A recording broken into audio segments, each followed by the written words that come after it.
Welcome to the Happy Yuppie podcast.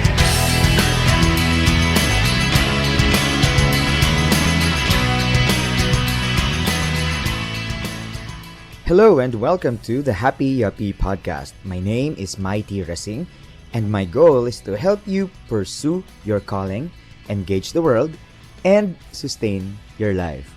This is only the second episode of our podcast, The Happy Yuppie, and this time we are also going to interview an author, and she recently just resigned to pursue her passion.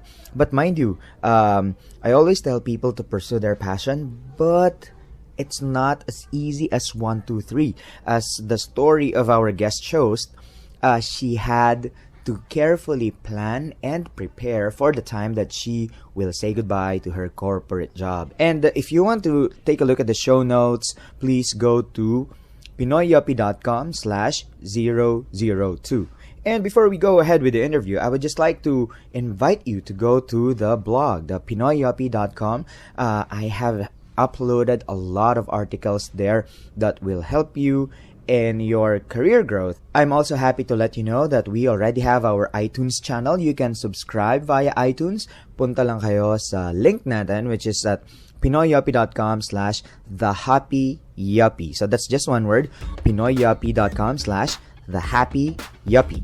And you will be directed there kung paano magsusubscribe. You can subscribe via iTunes and via RSS. And you can also check out all our latest episode there if you want to get in touch with me and leave some feedback, and if you want me to cover some topics that are pressing for you or recommend a book for review, then please connect with me on my social media channels. You could just go to twitter.com/pinoyyuppie, facebook.com/pinoyyuppie, and you can always email me at mighty@pinoyyuppie.com. Alright, and so here's our interview with Sha Nacino. So Sha, welcome to the podcast. How are you? Hi, Mighty. It's good to be here. And yun nga, hi everyone who's listening to this podcast. So again, I'm Sha Nacino. Mighty and I met way back in college, and we never thought that one day we would meet up again and talk about what we do now. So I took up business economics from Yuppie Diliman, and immediately after I graduated, I landed a job in a multinational bank, and things were going pretty well. I was earning a decent amount of money, and yun, medyo na nagkaroon ako ng passion to really earn as much as I can. So yung mindset ko before was, I just wanted to land a job tapos mag-earn ng enough money para masustain yung aking lifestyle na napili. And then at that time, medyo na-immersed ako sa credit cards. So, a lot of yuppies are also into this. And nawili ako gumamit ng credit card to the point na in just a year, na max out ko yung credit limit ng cards ko. And I'm not very proud to tell you this, but yun, I was buried in credit card debts. And at that time din, na-experience ko yung burnout sa trabaho. So, yun, I was no longer passionate in what I'm doing dun sa bank, and I wanted to resign. Pero I couldn't. Number one, I had so much credit card debts, and I had no savings, literally. Number two, this is more compelling. I asked myself, kung magre-resign ako, saan ako pupunta? And I didn't know the answer because at that time, I didn't know what to do. I didn't know kung ano yung passions ko sa buhay. Ang dami ko options. Gusto ko mag-aral ng MBA. Gusto ko maglaro ng badminton. Gusto ko mag-resign, pero hindi ko alam kung ano yung saan ako pupunta. So, yung painful experience na yun, uncomfortable experience, inspired me to invest in my personal education, in self-education. So, what I did was, I started reading books, kahit hindi ako mahilig magbasa. And I also started attending seminars. And I looked for mentors who could help me get from where I want to be. And yun, everything paid off naman. Fast forward to today, finally I was able to quit my job so I could pursue my passion in in writing and public speaking. So by the way, regarding the credit card debts, I was able to zero out my credit card debts in 3 years. And I also realized na ang dami mga yuppies who were in the same boat, and that inspired me to write a book on personal financial management for yuppies, which is called Think Rich Yuppies. Wow, thank you, Sha. I mean, that's quite a handful, no? So you've been working for what? Has it been 9 years na? 9 years. Yeah, I've been working for 9 years sa bank. And nung 1 year pa lang ako nag-work, I know na corporate world is not for me. That was very early in your career, Yes, so yun, it was 2005.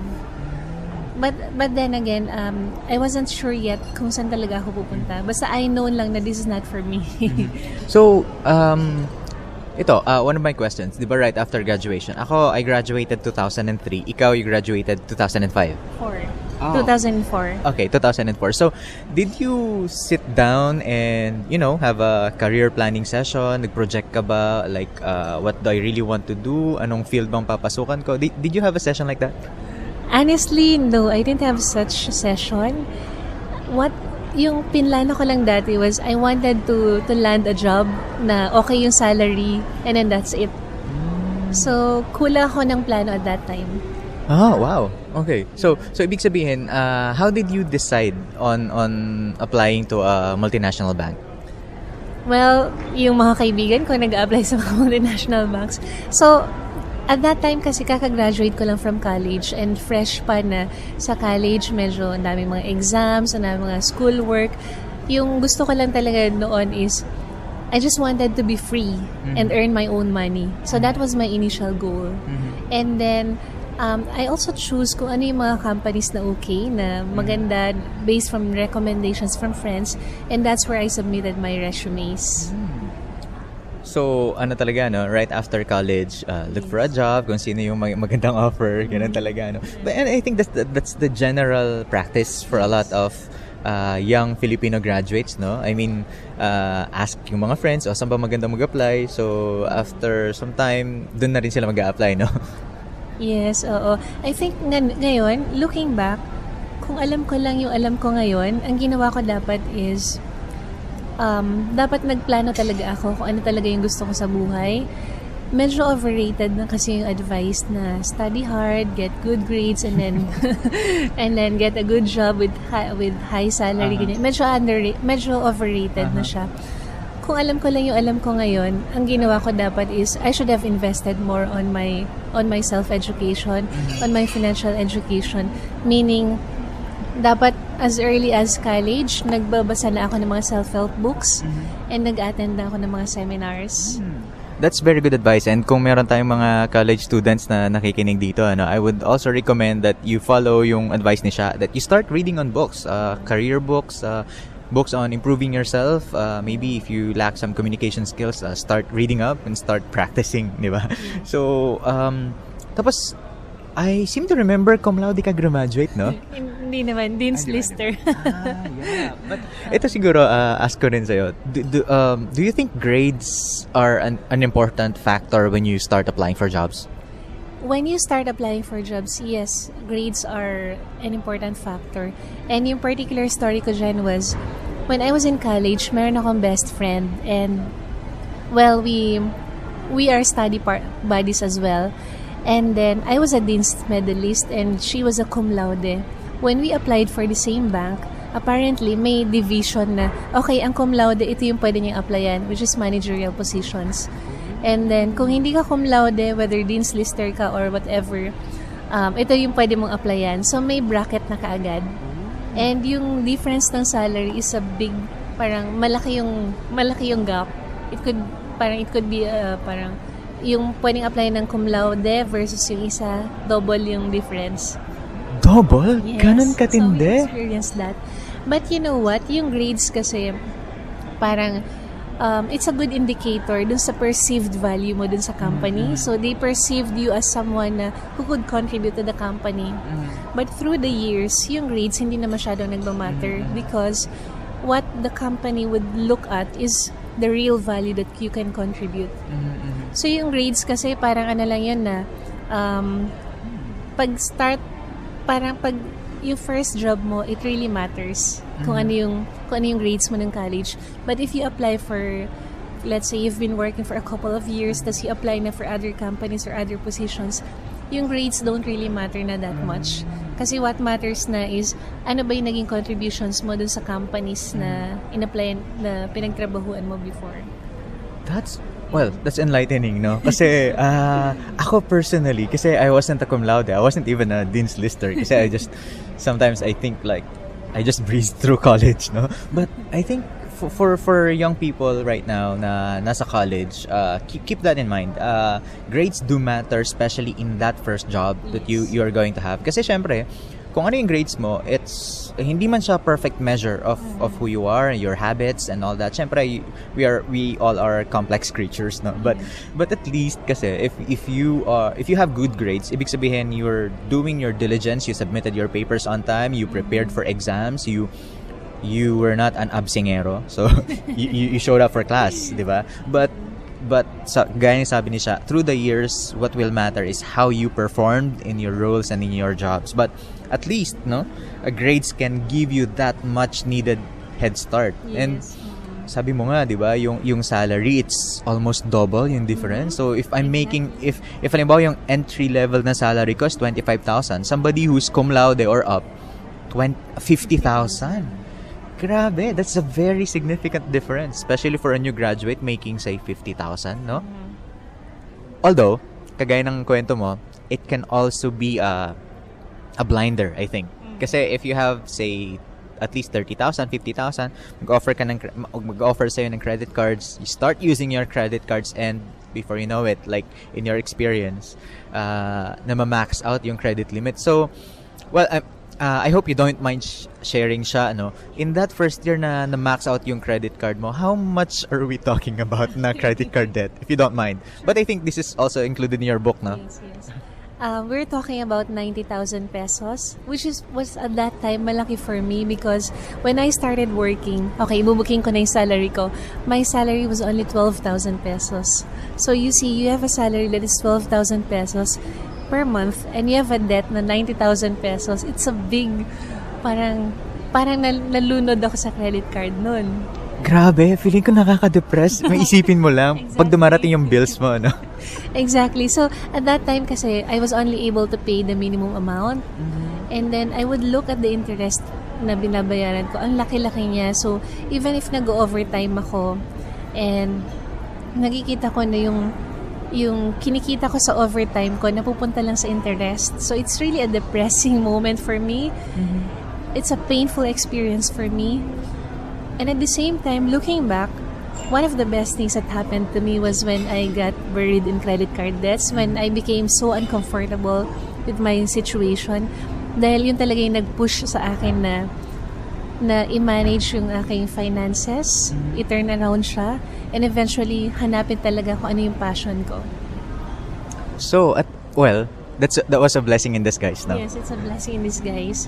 And you even wrote a book about it. Yes, I wrote a book about it, yung Think Rich Yuppies. I wrote a book even if I was not a writer. So I wrote a book because, unang-una, I realized that a lot of yuppies were in the same boat, na nag-overspend din sa credit cards and then who would take out loans to buy consumables or assets that are really liabilities. For example, mga high-end cell phones or mga gadgets, ganyan. And then, I wrote the book because at that time, nung nakita ko, na-realize ko yung importance ng personal financial management, I would talk about it among my friends. So, yung topic on money, ganyan. But every time na yun yung topic ng conversation namin, shy away sila or ayaw nila, uncomfortable. Bakit? Well, I'm not sure, pero I realized na money is such a sensitive issue na I cannot just talk about it among my friends. And then, at that time, nanggigigil ako mag-share ng information, but I had no listener. And so, I started writing. Even if I didn't have any concrete plans what to do with what I was writing. Tapos, in one of the seminars that I attended, so that's why it's really important to attend seminars, the idea of writing a book came to mind. And I realized na if I write a book, I could reach out as many individuals as I can. Kasi I will only write the book once, and then yun, it can be printed thousands of copies. Tapos, I would also respect the preference of that person. If you don't want to learn about money, then don't read my book. If you want to learn more about this, and then you read the book.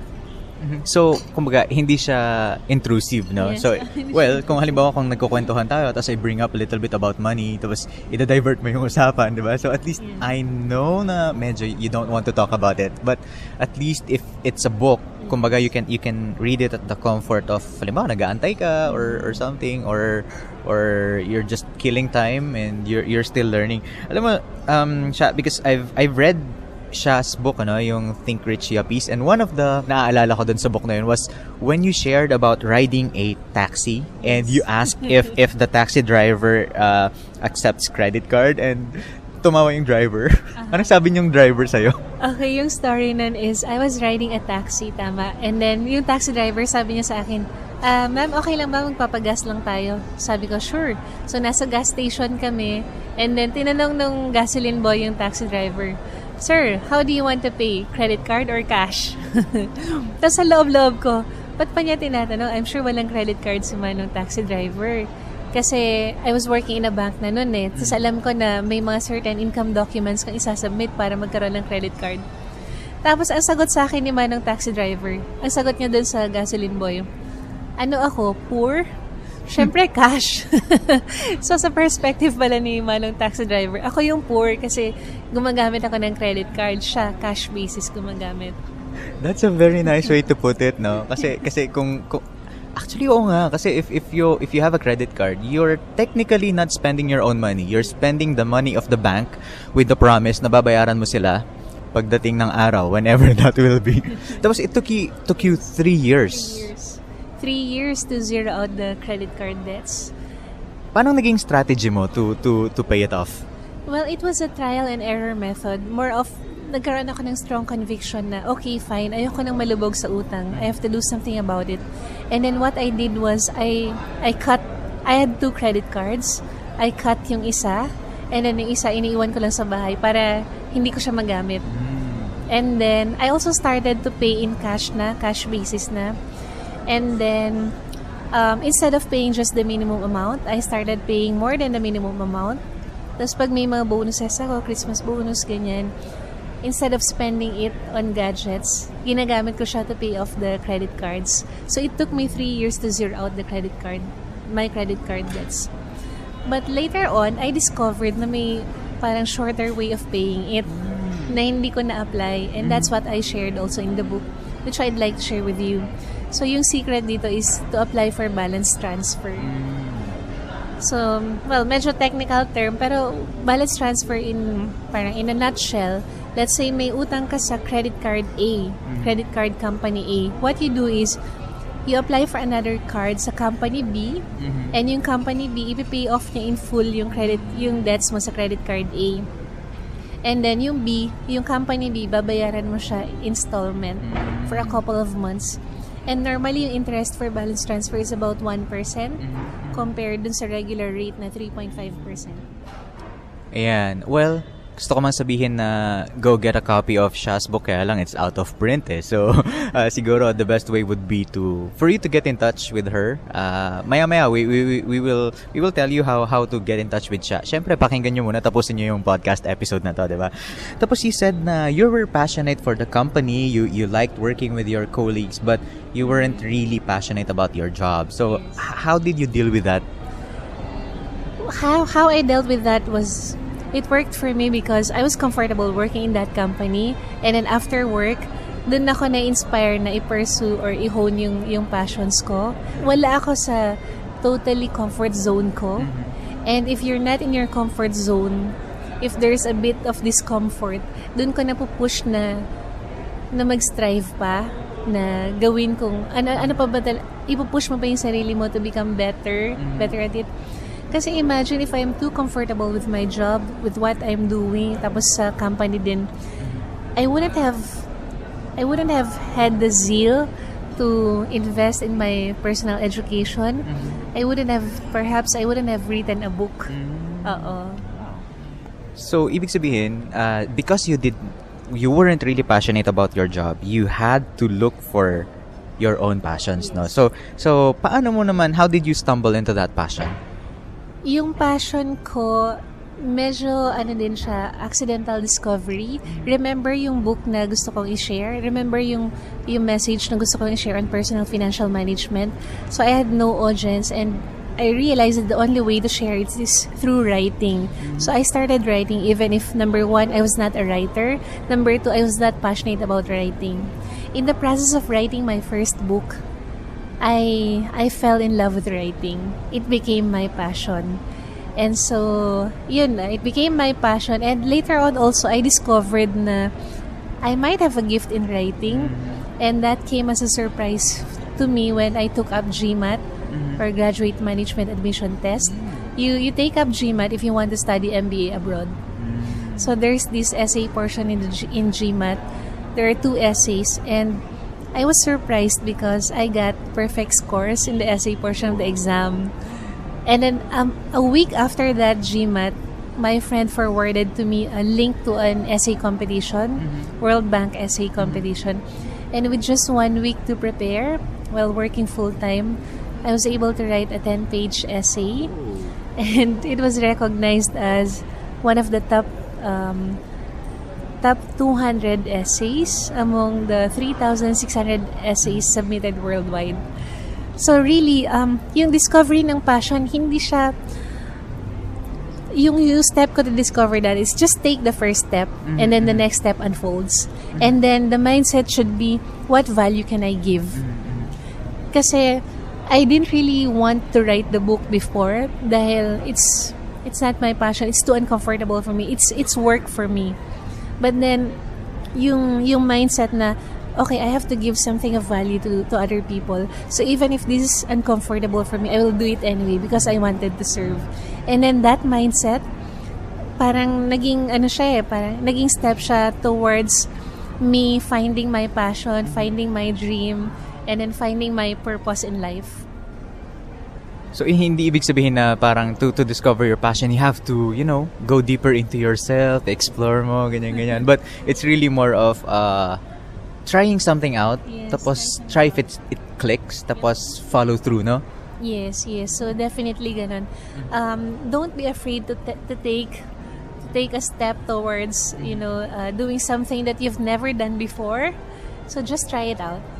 Tapos, sabi mo nga, you started attending seminars, you started reading books. So, siguro, my next question would be, since you have passions, tapos how do you develop your skills naman related to that passion? Kasi we were talking kanina before we started the episode that sometimes, halimbawa, you want to sing, you're passionate about singing, but you're just not really good in singing. So, di ba? May mga times naman na ganun eh. So, how do you go about upgrading your skills? Okay, so upgrading your skills. The way I define passion kasi is what you love to do and what you do best. So, how do you upgrade it? Yung ginawa ko, since I discovered that writing is my passion and I could also be good at it, what I did was, tiningnan ko kung ano yung mga best-selling books sa bookstores. And then I read those books. Tapos I analyzed, I dissected what made this a bestseller. Paano ba niya sinulat yung introduction niya? Ano yung nasa body ng book niya? Ano yung message na ginagano? And then ano yung writing style niya? So inanalyze ko talaga yun. And every chance I get also, I would attend the seminar of that particular person. So I chose kung sino yung mga authors na babasahin ko, kung sino mga best-selling authors. So maybe I chose about 5. One of them is Bo Sanchez, my favorite author. So I read and I read all his books. And every time na may seminar siya, I would attend his seminar, and then if there's a chance, I would approach him, let him sign the copy of my book, just to parang yung energy niya matransfer sa akin. So, rub elbows literally. Rub elbows literally. And then yun, so number 1, I started reading books, and then I attended seminars. That's my way of upgrading my skills. And I also, during the seminars that I attended, nagkaroon ako ng mga kaibigan na who are also passionate about improving themselves. So, nagkaroon kami ng group, parang mastermind group. And we would meet every week. Before, we would meet every week. We would share about what we're learning. And then, yung mga journey namin. So, meron kang parang support group na like-minded individuals. So you reinforce each other, you inspire each other.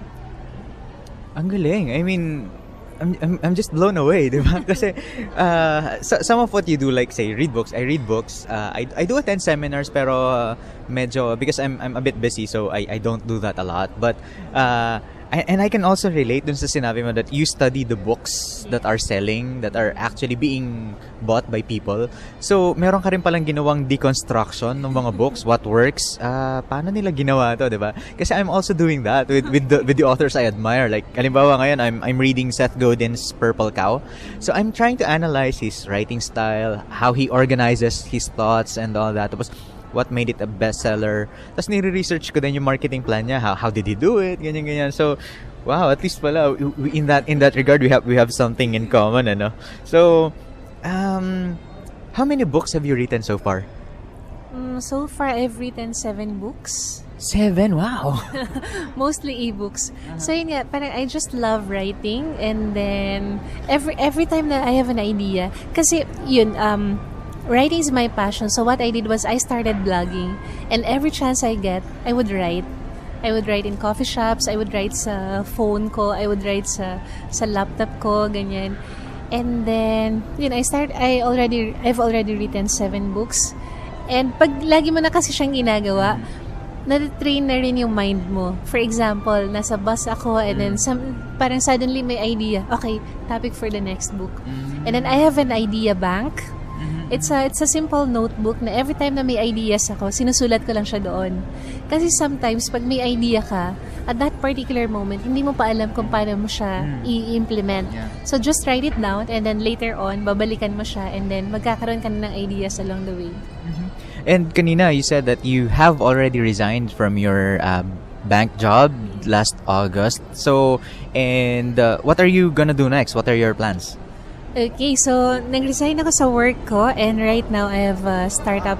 We have a startup training company. So, yun. So what we do is we conduct mga public seminars. We also go to schools and then go to companies to conduct seminars. So that's one of the things I'm doing right now. And then ang isa pang ginagawa ko, now I have more time to write books, write even more books, more time to blog. And I'm also a contributing writer to Bo Sanchez newsletters. So what I do naman is I interview mga self-employed and entrepreneurs. So I learn from them, I'm learning from them. And then the other thing that I do is I organize my own seminars. Kasi I'm really passionate about spreading personal financial literacy, especially among yuppies. And yun yung ginagawa ko. Nag-focus ako on conducting mga money seminars. Wow. So ibig sabihin since it is very recent, kasi in recent years, no, among bloggers and among even books, as in they are actually recommending that people pursue their passion and do it, mag-resign sa jobs nila and all that. But how did you do it? How was the transition? Did you spend some time planning, especially sa financial side and also sa scheduling and all that? Paano ka nag-prepare, and how long did it take you to prepare? Yes, there was a lot of planning involved. So, hindi ito yung tipong, okay, ayoko na ng work ko, magre-resign na ako. No, it didn't happen that way. So, it was way back 2005 when I knew that being in the corporate world is not for me. But it was only 8 years after when I actually resigned.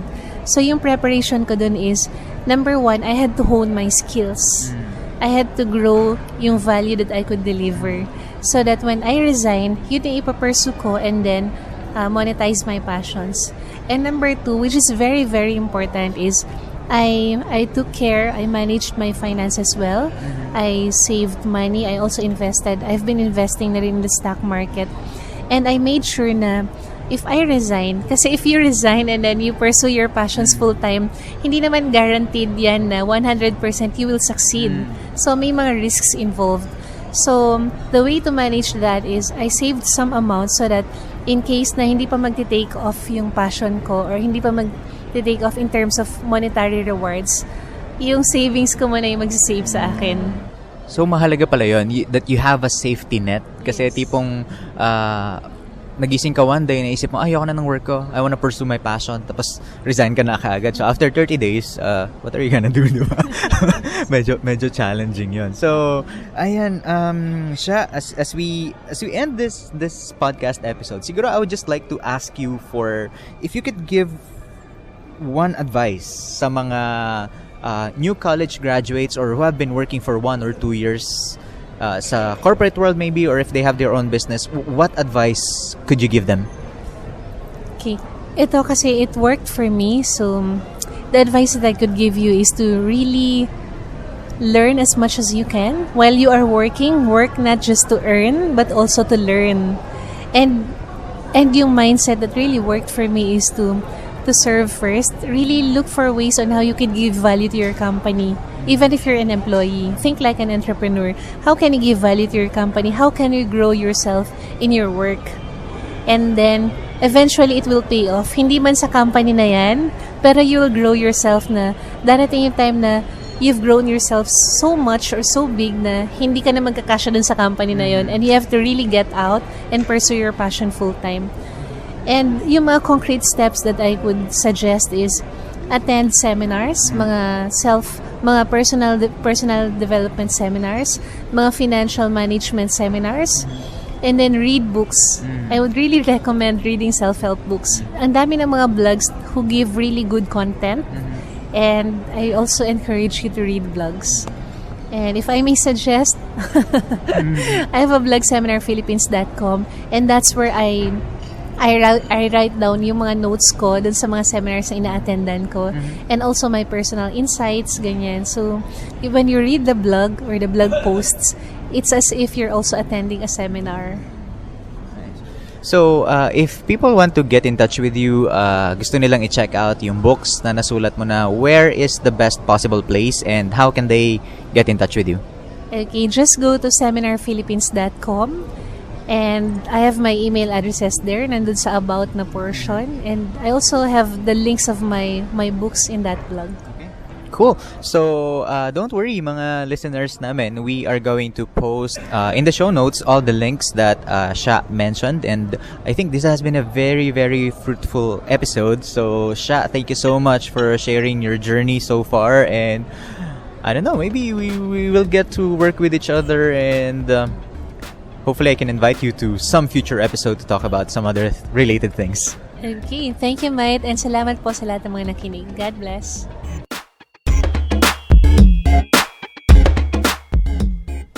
Thank you so much for hanging out with me and our guest, Miss Sha Nacino. If you want to check out the show notes, please go to pinoyyuppie.com/002. And by the way, I have a good news again for you.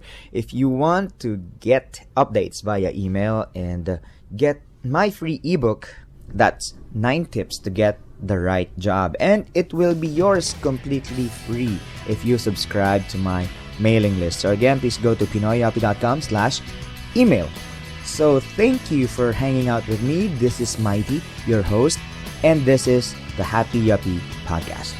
Till next week.